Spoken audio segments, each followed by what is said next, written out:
when the show ended originally, it really was pretty hard for us to like take. Like it was like emotional. It was like breaking up with your family, kind of. Welcome to Watch Mojo's Poppin the Culture, your weekly entertainment touchpoint. And me, well, I am your host with the most, Mojo, of course. That's right, it's me, Mr. Hollywood himself, Matt Demers. Another great episode coming your way. I'm going to be speaking with cast members of the new HBO Max series, The Garcias. This is a reboot / sequel to the Nickelodeon series, The Brothers Garcia. We have so much fun, but first, we're going to jump into things. Here's your Hollywood headlines. All right, as we do each and every show, we kick things off with a look at some of the more notable stories over there in La La Land. I need help breaking it all down, and I'm always happy to have him back. Hey, Ricky, how's it going? Awesome. Thanks for having me, Matt. Well, thanks for being here. I'm hoping you can give me some hot takes, because we do have some interesting things to talk about. And I know a lot of people have interesting takes on our first topic today, that being the new Fantastic Beasts movie. Right. Now, this is number 3. I got to preface by saying I'm not the biggest, and I'll get you to chime in on your fandom. I'm not the biggest like wizarding. Is that what they call themselves? Potheads? Yeah. Potterheads, yeah. Potheads, it's a whole other thing. But this is number 3. So I have seen these movies, and I've seen most of the Harry Potter ones as well. And I've seen this new one. So we're talking The Secrets of Dumbledore. This is the one, and there's a lot of controversy here because this is Johnny Depp's role that was replaced with Mads Mikkelsen. I will say, after seeing the movie, it's fine. He does a great job. Yeah. Mads Mikkelsen's great.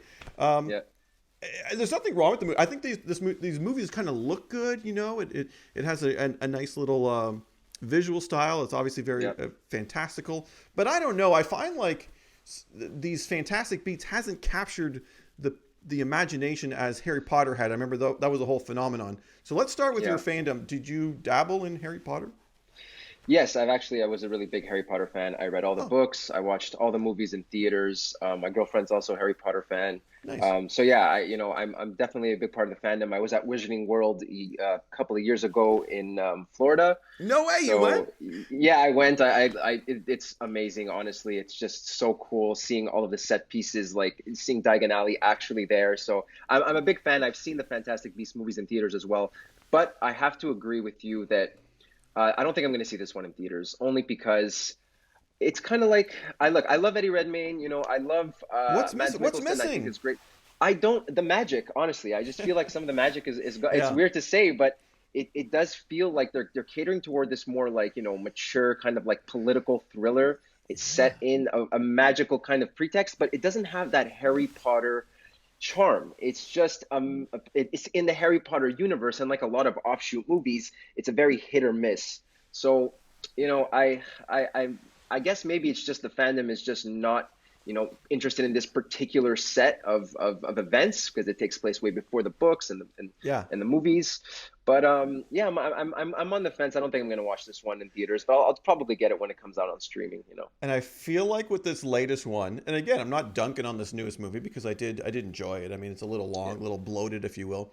But I feel like there's maybe a bit of desperation in their part to kind of capture those old fans, because they do go back to Hogwarts at one point, and it's like they didn't need to. No. So clearly they're trying to lure them in. I think this is the last one of this particular one, and maybe obviously they'll do more. Was there a show in the works? There was rumblings, but I don't think anything concrete has happened. Yeah, I don't think like a show. Heard. No. HBO Max, but they'll probably get something going. But then the other thing is too, I'll get you to touch on this, and that is the Johnny Depp situation where he was plucked out. Him and Amber Heard, we don't need to go into details here. They're going to trial. So there's lots of controversy with Johnny Depp, but Mads Mikkelsen took over. Do you think what do you think when they do that, when they take an actor out and they replace him? So, that hurt. That hurt definitely, because a lot of people are behind Johnny Depp.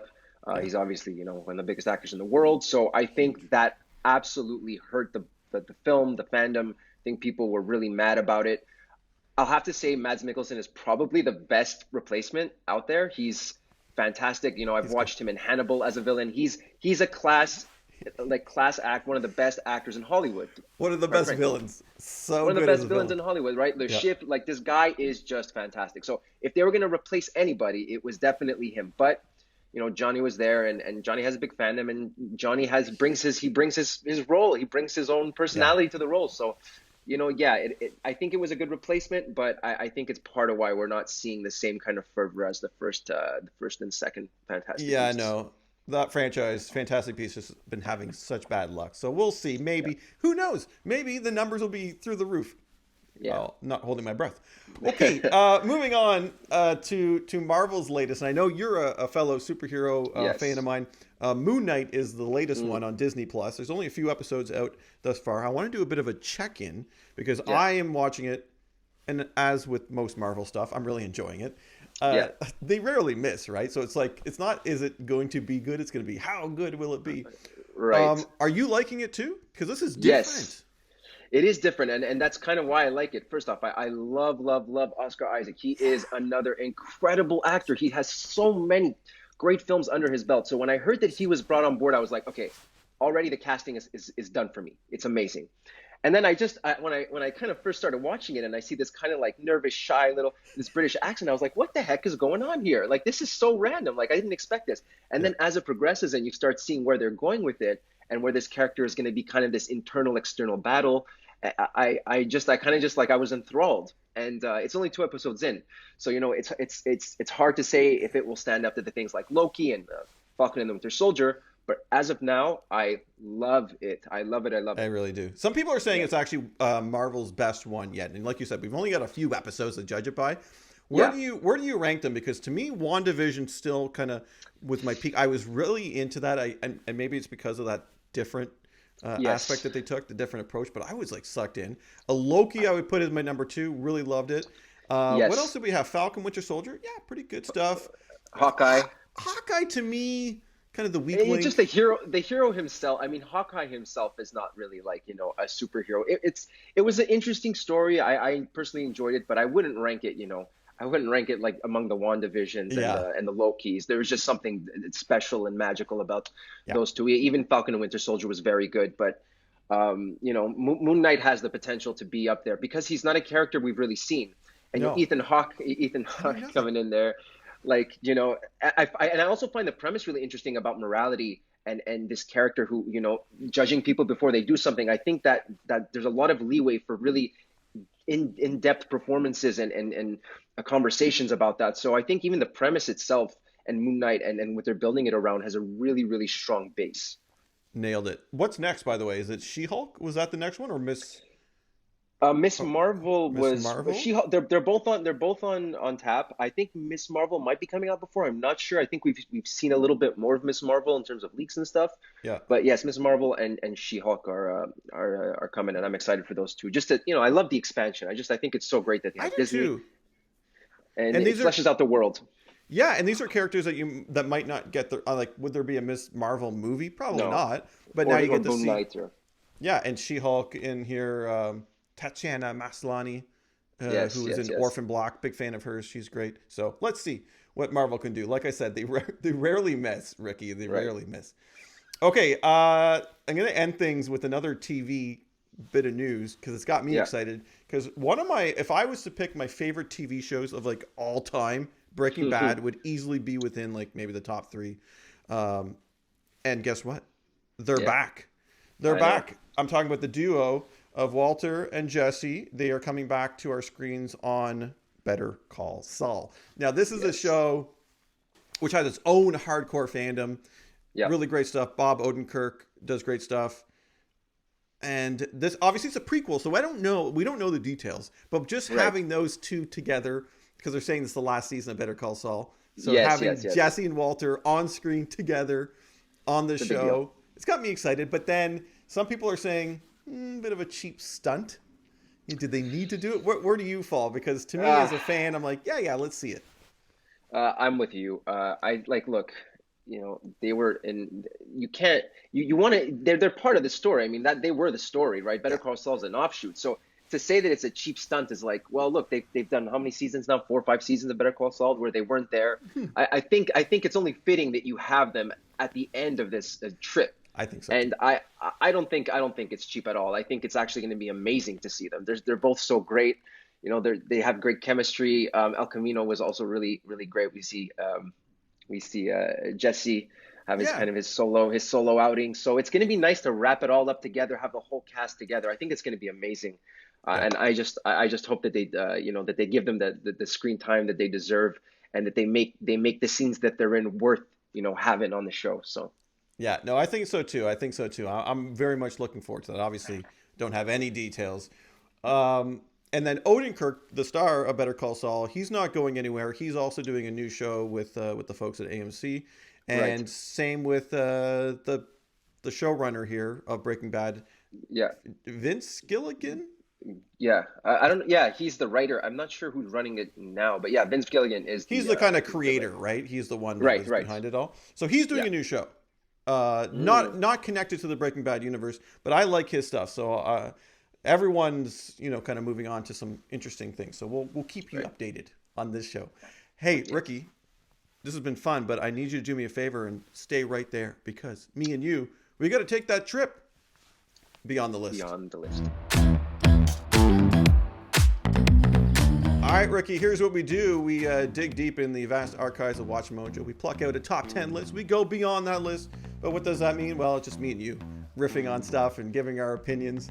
Today should be fun because this is top 10 teased movie sequels that never got made. And we'll find out why. Why? Yeah. Probably because the movie didn't do well. But I want you, what I want you to chime in on is if you would have watched these sequels, because there's some that I think I would have and some that I said I would have probably not. So for one reason or another, these sequels did not happen. I'm a movie guy. I love me some sequels. What's the key to a good sequel, in your opinion, Ricky? Well, look, you want to see character growth, and I think that you don't want to just repeat what you did in the first film, right? Yes. At the risk of you don't want to go bigger for the sake of going bigger either. You really want a good story. You want to see these characters, whoever is in that world, you want to see them progress beyond what they were in the first film, evolve. Yeah. And you want to see a conflict that's worth fighting for, or something, a cause that's worth going for. So it's not always easy to get it right. A reason, yeah. There needs to be a reason to have it. Yeah. No, you're right. Not just to milk the cow for more cash. No. Hollywood, call Ricky for input. You nailed it. Okay, number 10 here is Godzilla, 1998 Godzilla. Yeah. Okay, so this I remember. This was kind of the first American Godzilla. I think Matthew Broderick was in here. I remember this being a whole promotional campaign, marketing, like hoopla, and then of course the movie bombs. Does not do well. And I did see it. It's from the writer-director of Independence Day, so it's being a big blow them up, big destruction. They had planned like lots more of these Godzillas. I didn't like it. It was empty. It was an empty shell. Yeah, Godzilla. Monster films are rarely like great for critics or anybody who loves film. It's hard to get them right. Yeah, the new ones. I heard the new ones. There's some good stuff in there. I actually haven't watched them. I'm not really a Godzilla person. I haven't watched them. Yeah, I heard really good stuff about them. So at least they have the MonsterVerse now. Yeah. So at least they're building up on that. The special effects are absolutely insane. But it got its time to shine. And even in Japan, Shin Godzilla, which was another really big franchise directed by Hideaki Anno, who is a huge Japanese animator, did really well too. So. Godzilla has a lot of really interesting kind of even spin-offs and movies you might not even know about that are good. Yeah. So not too sad. So me and you say no, we wouldn't have watched the 1998 sequel or whatever that sequel would have been to that Godzilla. Yeah. Okay, number 9, Fantastic Four. I got a inkling as to what your answer might be here, but this was terrible. This movie, the 2015 Fantastic Four. Attempted reboot. We could just go on for hours about everything that went wrong, right? With the studio and director and all, like the scenes were cut. The whole thing with Dr. Doom, it was just a mess. They had planned a whole lot. Do you think if they did a sequel, they could have done course correction, or was it just too little too late here with this? Yeah, I think first off, Fantastic Four is just not a selling point for most people. It's not a comic. It's not a hero group. It's not that people are dying to see. So I don't think it had this the name brand power in first place. So it needed to be exceptionally good to even get people to go Yeah, see it. And then the fact that it was very middling to shit just kind of it's it kind awful. of botched anybody's expectations, and then it was rushed, and like you said, they were kind of just like trying to shove everything in.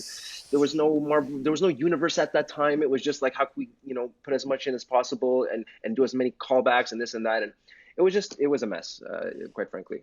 Yeah, no, and they haven't done it right. They haven't done it right. I mean, there was the other Fantastic Fours before this one were they're so goofy and like silly. I guess Yeah, they're watchable but like you'll roll your eyes a lot. yeah, I'm talking about the Jessica Alba ones there. right. And then this, they tried to do like this super dark take, and it again didn't Just work. didn't So work. they Yeah, haven't done it right. So maybe under Marvel, the MCU, yeah, they could do some fun stuff with it, but we haven't seen it yet. So yeah, I wouldn't have watched that sequel. Number 8 is Independence Day Resurgence. Now I will go on a limb and say that I would have, because I love me some Independence Day. I remember when this one came out in 2016. I was like, yes, we're going back to Independence Day. And it was just this really overlong movie, so many characters and so much. They should have cut that movie into two, Ricky, and right, and and made the sequel. Yeah, and get a sequel out of that. But instead, we just got this big bloated movie. But there were some fun parts to it. It was just too much, too much. too much roller coaster, Yeah, not enough substance. Yeah, Independence Day, and I think that ship has sailed. We're not going to see it anymore.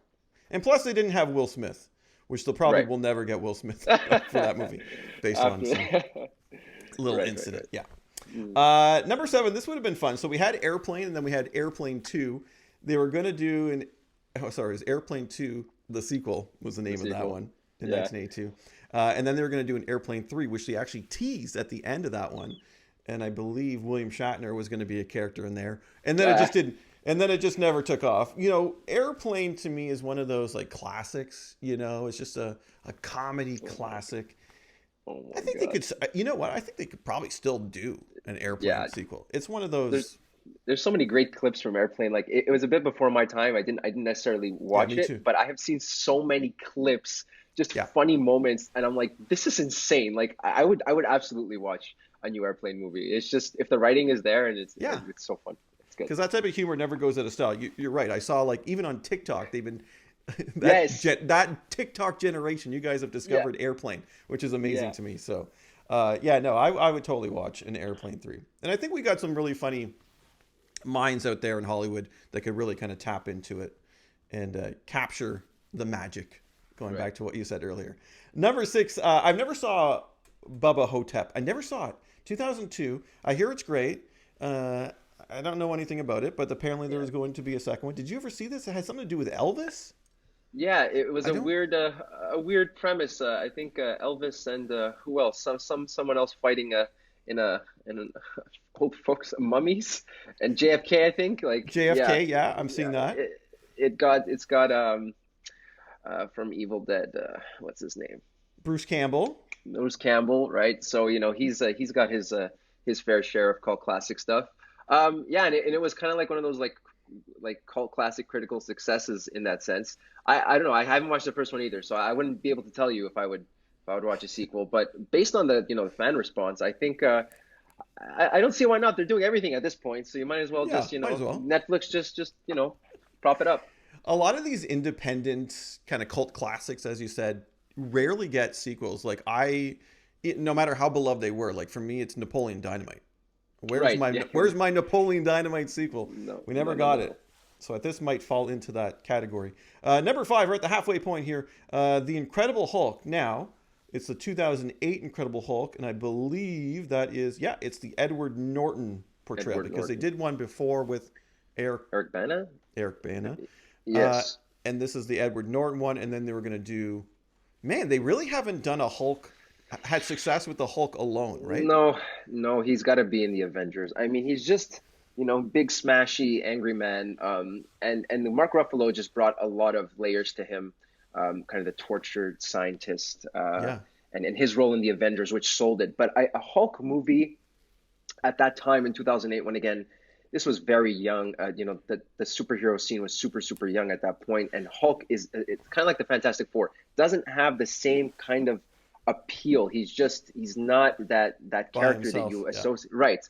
So he needs to be in a team. So I don't know. I love Edward Norton. So maybe I probably would have watched it, but I think it's better that they didn't, and they just kept him in the MCU at this point. Because this is still what we call canon, right? That with the events Right. in here, because we did get I think so. Thunderbolt Ross and stuff. The actors actually passed away. But we've got those characters moved on. But yeah, Norton. We didn't get a second Norton Hulk. I don't know. I probably would have watched it at that time. I think this was like, what, was this Iron Man and then the Hulk came out after? Yeah, Iron Man was in 2008. Or was it in 2008, the first Iron Man? I think so. And then Hulk came out right after, Right after, yeah. So they were trying to like get the kickstarting of the universe, even though they didn't even know it at the time. But the Hulk just didn't fit in that the right way.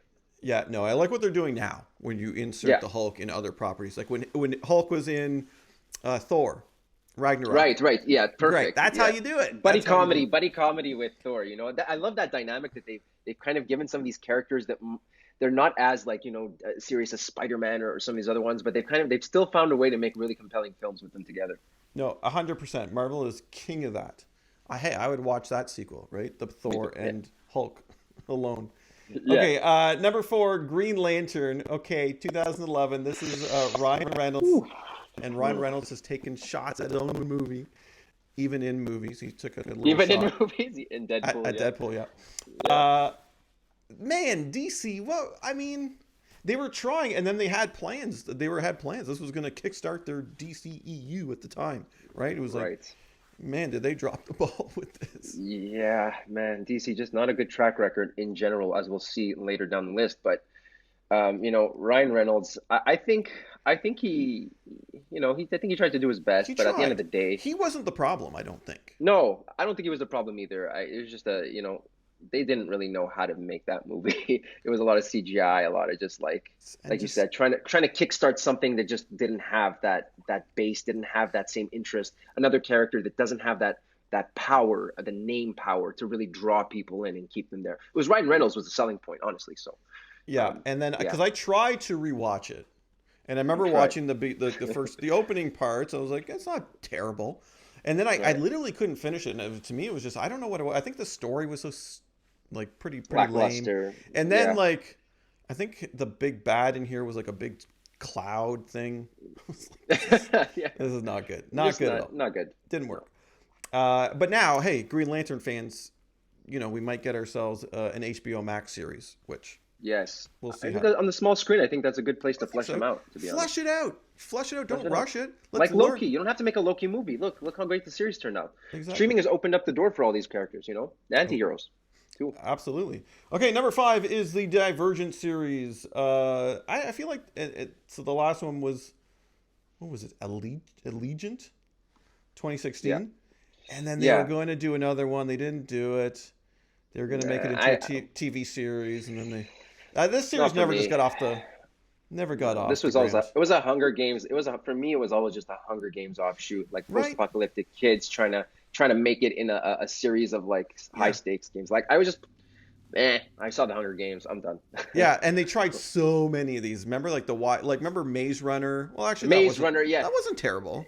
It wasn't terrible, but it's just this idea that again, when something, it's like the Twilight, these things come out and then people just try to build on the success, but it never is really good because you're trying to ride the coattails instead of make your own tuxedo type thing. It's just not, not good.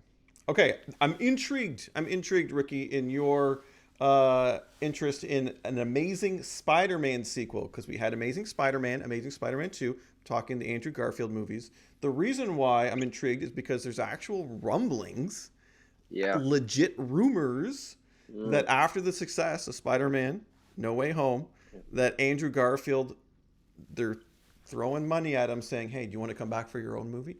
So, I mean, in the world where you don't say never, we might actually get an Amazing Spider-Man 3. Would you be in for that? Because I think 100. Yeah, me too. 100%.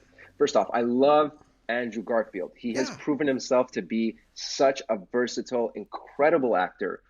And he was a great Spider-Man. He did it. He did his own stunts. He had that nerdy look. He was a very good Peter Parker. It was a good Spider-Man, and I really liked him. So, and we were all waiting for that Sinister Six ending that never went anywhere. So I definitely want to see the Sonyverse expand into that, because look, they've already proven that they can coexist with the MCU. Yeah. And you can have Venom, and you can have all of these characters. Aside from Tom Holland Spider-Man. So yes, I would 100% love to see that. Yeah. I hope they do it. I hope they do it right with input from Marvel. Yeah. And that they take the right cues, because I think it could be really great offshoot into their universe, the Sonyverse. Yeah, I do too. And I think Andrew Garfield kind of got a bum deal here with that after 2 movies, didn't get his third. Yeah. I think they could have done some fun things. And so who knows? You never say never. And he clearly is a huge Spider-Man fan, clearly had fun going back in the Spidey suit. So who knows? I would love to see it. Okay, some honorable mentions quickly here. There was going to be a sequel to Batman and Robin in 1997. This is the Joel Schumacher Batmans. No. I think there's a... But we can all thank that terrible movie for giving us the Christian Bale ones, right? Yes. A small consolation. Small consolation. Yeah. History of the World Part 1 was going to get a sequel. I don't even know what this is. 1981. No idea. Yeah. Some people out there were like, yeah, but I don't know. Aragon. This is another one of those that just didn't go anywhere. Little YA stuff. Young adult books turned movies. The Mummy, not the Brendan Fraser one. The Tom Cruise one. I remember that movie tried so hard, Ricky. They tried so hard to set up a sequel. Remember? It was like a whole thing with like Dr. Jekyll, Mr. Hyde, and he introduced all these characters, and it was like, just focus on the movie you're in. Yeah, they're already planning before their success, if they even have any. I hate that too. And it's such a corporate like Hollywood move. It's like, let's look at where we can expand and make more money versus how we could just make a great movie. So plant a little seed, give us a little hint. Do what Marvel does. Do what Marvel does. You don't need to do it right. You don't need to have this big monologue where you say, "Oh, look at this." Yeah, no. So no go with there. Sorry, Tom Cruise. And Masters of the Universe, 1987. That was the He-Man movie, which was supposed to get more, but didn't. And are we ever going to get a remake live action He-Man? They did the animated stuff, but a bit of a hard sell, I think. At this point, I don't know. It's like a Conan. What would you do? Like a Conan the Barbarian type look with him? I don't know, man. Never say never, but I don't know if the audience is there. Yeah. Okay, last one, Ricky. Last one. Here we go. We never got a movie sequel to Justice League. Now, not the Snyderverse Justice League. It was supposed to be the Avengers, right? Remember, 2017 it came out. It was supposed to be the Avengers. I remember. And it didn't deliver. And then Snyder, and then I remember the whole Snyder.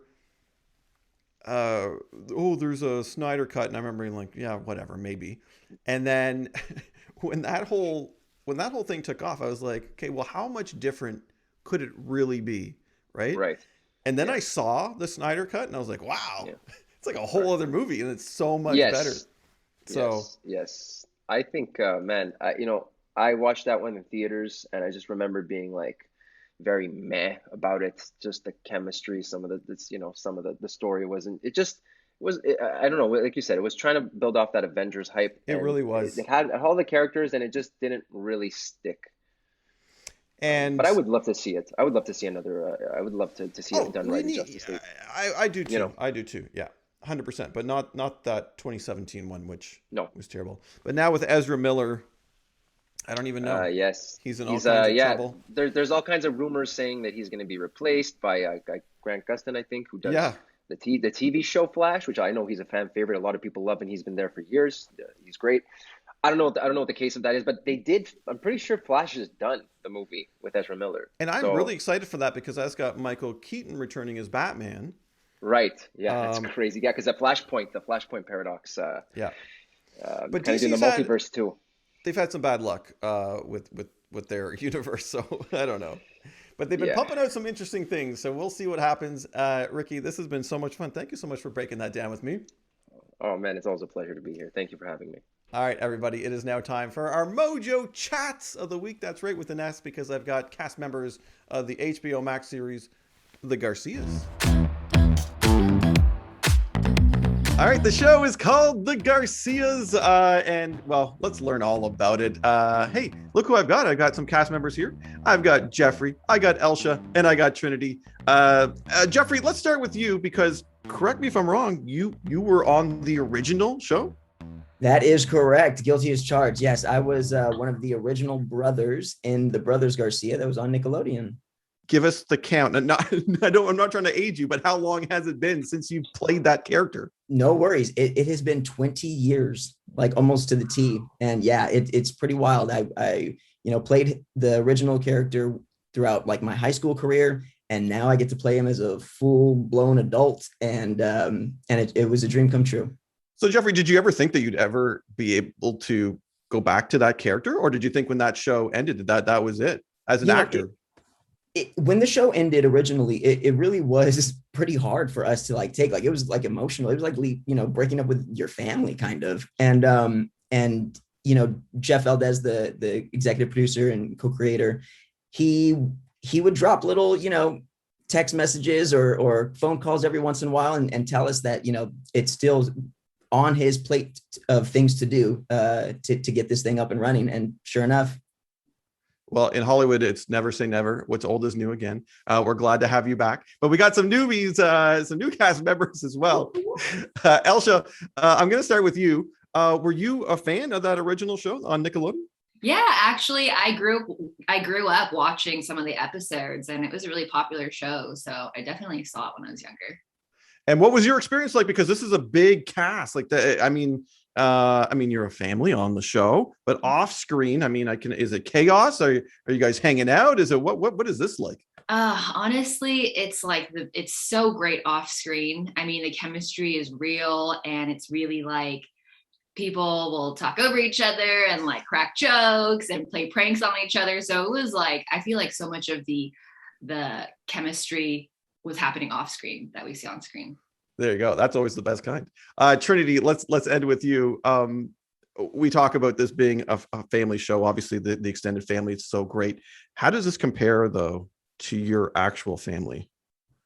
Yeah, and maybe like narrow it down to Garcia family or like the whole family.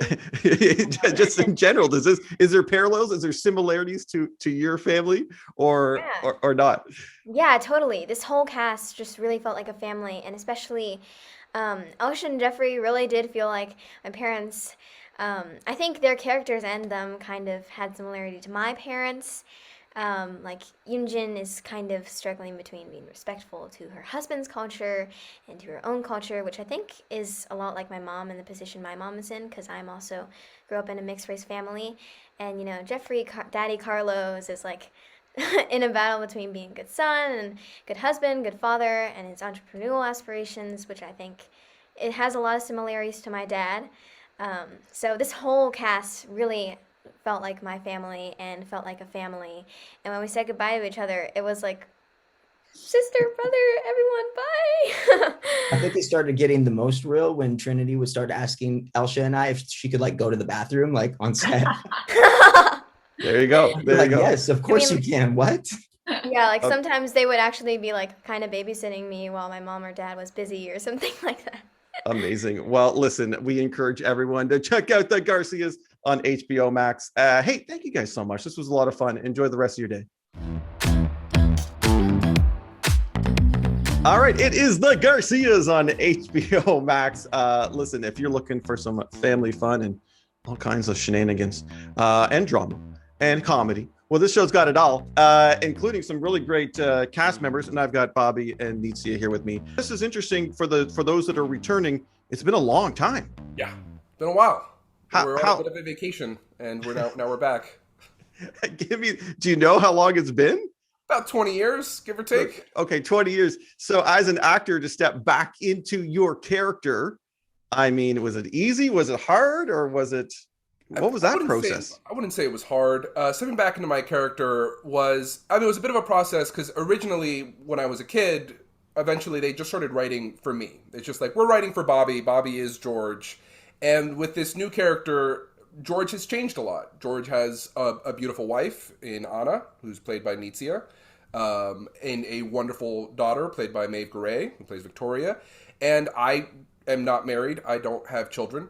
I have nieces, but that's about as far as that goes. So I had to figure that out. What's it like to be a father? You know, I've heard that it's like wearing your heart on the outside of your body. And being a husband and having that sort of responsibility, as well as being a businessman, which is not something I'm used to. I've been an actor. I'm not used to being incredibly wealthy like George is. The house is amazing. I've been to houses like that, haven't owned them. So I had to figure all of that out. And it was great. As soon as I got to the house, I was like, yeah, this is my house. This is my mansion. Welcome, everyone. Enjoy. Well, sit down. It's so fun for like those viewers that watch that original to see where those characters have ended up. We don't always get that with shows, so that's really cool. That and I'm sure a lot of people are happy to have you back. Nitzia, let's switch to you because you're brand new to the series. Did you watch? I think that's the question that I've been asking all the new cast members.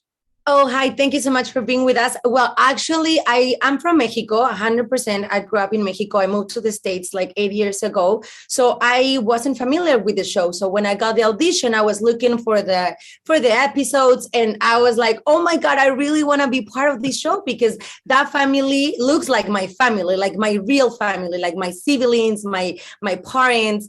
So I'm really glad to have this opportunity because I'm one of the new auditions. So I bring kind of the diversity, inclusion, where this mix that portrays the Mexican-American families in the States. And this is just the real life. So it's a glimpse of the daily, I don't know, like kind of things that people do. And it's just so beautiful to represent the people that we are. And it's for me, it's perfect because we went to Mexico. So I was like, wow, I'm going to my country. I get the chance to speak a little bit of Spanish because Ana is from Mexico, like myself. And yeah, it's so wonderful just like to be part of the show. You mentioned Mexico. Last question, I promise. I mean, watching the show and seeing the clips, it looks beautiful over there. Your favorite part, if I was to go visit, where should I go? Oh, you should go where we filmed. Puerto Aventuras. It's amazing. It looks amazing. Right in between Cancun and Tulum. So if you want to go to either of those, you're right in the middle. But that area, it's amazing. The restaurants are great in that too. Oh, it's a lot of fun. Definitely. Yeah, and just tell them that you're part of the Garcias because we have like a mansion and we have, like everything you can imagine, we have it. So just over there, okay? Not here in LA. We have like a tiny apartment, but in Puerto Aventuras, we're very wealthy. Amazing. I'm booking my ticket right now. And we want to encourage everyone to check out the Garcias over there on HBO Max. Thank you guys so much. Really appreciate your time today. Hello. It is the Garcias. It's on its way to HBO Max. And look who I've got. Hey, Vanessa, how are you? Hi, I am peachy keen. Okay, now here's the thing. I've been trying to, so when we see everyone now, I'm trying to say who's new, who was in the original, because we're all grown up. You were in that original, right? I was one of the OGs, baby. Yes. Right. Well, you guys all look fantastic, but it's been, and as we're finding out in these interviews, it's been like 20 plus years. So it's been quite a while. And the question that I'm asking those that are returning is how hard was it to step back into that character? And if that's something that you ever thought you would ever do? Woo! All right. 2-tier question. So it was not hard to step back into the character. When I decided to take this role, I called my mom and she was like, dude, you've always been Lorena. You're just like a few notches more chill. And I was like, okay, cool. That's awesome. Thanks for the support, Mom. So it wasn't difficult. It was super fun. And then stepping back into it and just reuniting with my brothers, who I never really lost contact with, was just amazing. We never skipped a beat. Everybody still bickers. Everybody still picks on people. I'm still the brunt of a lot of jokes. Like it never felt like we were separate for 20 years. And I was still in contact with some of the cast members, but introducing the new generation has just been so fun too. Yeah, and we're hearing from that new generation saying that they had a lot of fun and it kind of mimicked their family, what their actual family. So we know the authenticity is great. And I think that's what a lot of people liked about that first one. The first iteration was on Nickelodeon, right? Yeah. Did you ever get slimed? I sure did. There is a video somewhere on the internet of me getting slimed in a splat vat tank thing. I can't find the video, but been told that it's around. So yes, I have been slimed. I know the secret ingredients. I got to go and watch them make the slime. I cannot disclose what it is made of, but it smells wonderfully weird. That's my nightmare. I don't want to get slime in my hair. I'm afraid of it turning green. But HBO Max doesn't do sliming, so I think we're okay. Okay, last question. Watching the show, this new iteration, seeing the beautiful setting you were in, I had lots of envy. Where was it filmed, and what if someone was to visit me? Where should I go? So it was filmed in Puerto Aventuras in Quintana Roo, and it was beautiful. And I will leave you with 5:30 a.m. call times to get into hair and makeup. Did not seem bad when you were pulling up to this beautiful house on the beach. So, you know, there are worse places to film. I will say it was very hot, very humid, but still, that's just very low on the totem pole of things. Amazing. Well, hey, listen, it's been so great chatting with you. And I know those fans that watched the original have been, you know, when we found out the reboot was coming, their eyes popped and they're highly anticipating it. So they're getting ready. And I really appreciate you breaking it all down for me today. Yeah. Thank you, Matt. Have a good one. All right. Well, that's going to do it for another episode, everybody. Big thanks going out to everybody at the Garcias. How much fun is that show going to be? And of course, Ricky for bringing the fun, as he always does. And hey, thank you for watching and listening. I've been Matt from Watch Mojo, Poppin that Culture. I'll see you next time.